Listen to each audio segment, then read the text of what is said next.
மகளே, மகனே, உன் நோயை நான் குணமாக்குகிறேன். என் வார்த்தைகளை மட்டும் கேள். என் அன்பு பிள்ளையே, மருத்துவமனை படுக்கையில் நீ தனிமையில் அழுதபோது நான் உன் பக்கத்தில்தான் அமர்ந்திருந்தேன்.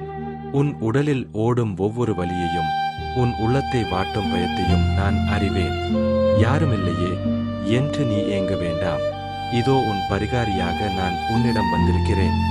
என் பேரினால் உனக்கு இப்போது சுகம் உண்டாகட்டும். வயதானவர்களே, உங்கள் தள்ளாத வயதில் உங்களை தூக்கிச் சுமக்க நான் இருக்கிறேன். என் சிறு பிள்ளைகளே, உங்கள் பிஞ்சு உடலில் இருக்கும் வியாதிகள் விலகட்டும். பெண்ணே, உன் சரீர உபாதைகளைக் கண்டு நீ கலங்காதே. 12 ஆண்டுகள் இரத்தப்போக்குள்ள பெண் என் வஸ்திரத்தை தொட்டபோது அவளுக்கு கிடைத்த அதே விடுதலை இன்று உனக்கு கிடைக்கும். ஊனமுற்றவர்களே, என் கண்கள் உங்களை பார்க்கிறது. உங்களை நான் கைவிட மாட்டேன். இதோ என் தழும்புகளால் உங்களுக்கு குணமாகும்.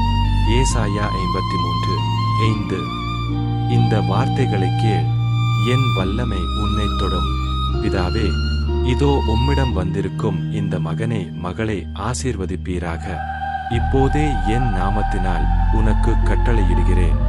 உன் உடலில் இருக்கும் சகல வியாதிகளும், தீராத வலிகளும், மரண பயமும் உன்னை விட்டு இப்போதே விலகட்டும். உன் உச்சந்தலை முதல் உள்ளங்கால் வரை என் இரத்தத்தை நான் பூசுகிறேன்.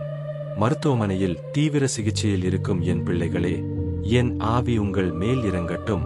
மரணத்தின் வாசலில் இருப்பவர்கள் உயிர் பெற்று எழுவார்களாக.